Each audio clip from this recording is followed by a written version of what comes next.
اعوذ باللہ من الشیطان الرجیم بسم اللہ الرحمن الرحیم للرجال نصیب مما ترک الوالدان والاقربون وللنساء نصیب مما ترک الوالدان والاقربون مما قال منه او کثر نصیبا مفروضا وَإِذَا حَضَرَ الْقِسْمَةَ أُولُو الْقُرْبَى وَالْيَتَامَى وَالْمَسَاكِينُ فَارْزُقُوهُم مِّنْهُ وَقُولُوا لَهُمْ قَوْلًا مَّعْرُوفًا وَلْيَخْشَ الَّذِينَ لَوْ تَرَكُوا مِنْ خَلْفِهِمْ ذُرِّيَّةً ضِعَافًا خَافُوا عَلَيْهِمْ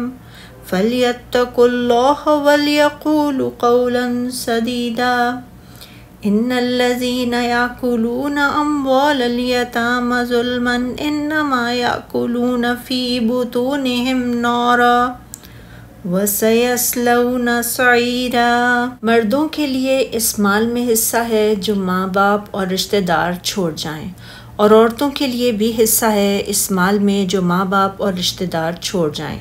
یہ چھوڑا ہوا مال تھوڑا یا زیادہ، اس میں ہر ایک کا مقرر کیا ہوا حصہ ہے، اور جب تقسیم کے وقت حاضر ہوں دور کے رشتہ دار، یتیم اور مسکین، تو انہیں بھی اس میں سے کچھ دے دو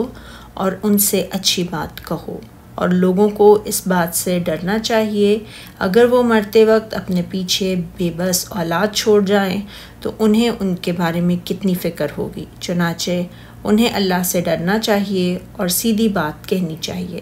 بے شک جو لوگ یتیموں کا مال ظلم کے ساتھ کھاتے ہیں وہ اپنے پیٹ میں آگ بھرتے ہیں اور وہ جلد دہکتی آگ میں داخل ہوں گے۔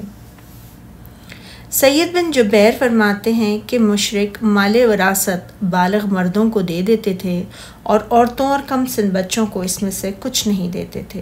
تو اس وجہ سے اللہ تعالیٰ نے یہ حکم نازل فرمایا جو مال ماں باپ اور رشتہ دار چھوڑ جائیں اس میں مردوں کا بھی حصہ ہے۔ اللہ تعالیٰ کے حکم کے مطابق اس میں سب برابر ہیں، یعنی اصل وراثت میں سب برابر ہیں، گو اللہ تعالیٰ نے ان میں سے ہر ایک کے لیے جو حصہ مقرر کیے ہیں اس کے اعتبار سے ان میں فرق ہے، اور اللہ تعالیٰ نے میت کی قرابت، زوجیت یا ولایت کے اعتبار سے حصہ مقرر فرمایا ہے۔ ولایت بھی نسبت کی قرابت کی طرح قرابت ہی ہے۔ ابن مردویہ نے حضرت جابر رضی اللہ تعالیٰ عنہ کی روایت کو بیان کیا ہے کہ ام کجا نے رسول اللہ صلی اللہ علیہ وسلم کی خدمت میں حاضر ہو کر عرض کی، اے اللہ کے رسول صلی اللہ علیہ وسلم، میری 2 بیٹیاں ہیں، ان کا باپ فوت ہو گیا ہے اور ان کے لیے کچھ نہیں ہے، تو اللہ تعالیٰ نے اس موقع پر یہ آیت نازل فرمائی،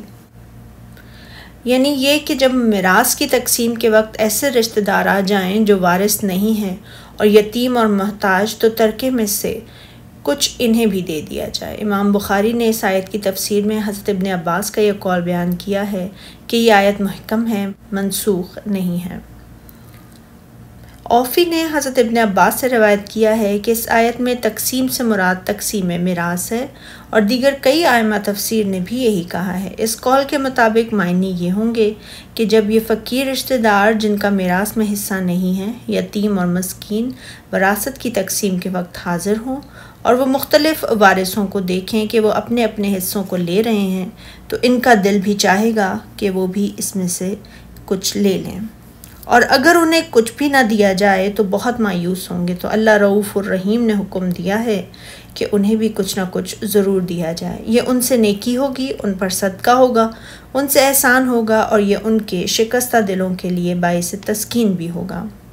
اور ارشاد باری تعالیٰ ہے، اور ایسے لوگوں کو ڈرنا چاہیے جو ایسی حالت میں ہوں کہ اپنے بعد ننھے بچے چھوڑ جائیں۔ علی ابن ابو طلحہ نے حضرت ابن عباس سے روایت کیا ہے کہ یہ آیت اس شخص کے بارے میں نازل ہوئی جسے موت آ گئی ہو اور اسے کوئی شخص سنے کہ وہ ایسی وصیت کر رہا ہے جو اس کے وارثوں کے لیے نقصان دہ ہے، تو اللہ تعالیٰ نے اس وصیت سننے والے کو یہ حکم دیا کہ وہ اللہ سے ڈرے اور اس سے سمجھا بجھا کر راہ راست کی طرف موڑ دے،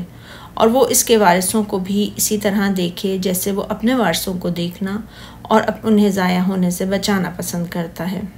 صحیح میں حدیث ہے کہ رسول اللہ صلی اللہ علیہ وسلم جب سعد بن ابو وقاص رضی اللہ تعالیٰ عنہ کی عیادت کے لیے تشریف لے گئے تو انہوں نے عرض کی میں کافی تکلیف میں ہوں اور بہت مالدار ہوں، جبکہ میری ایک ہی بیٹی ہے، تو کیا میں اپنے مال کا 2/3 حصہ صدقہ کر سکتا ہوں؟ آپ صلی اللہ علیہ وسلم نے فرمایا نہیں۔ انہوں نے عرض کی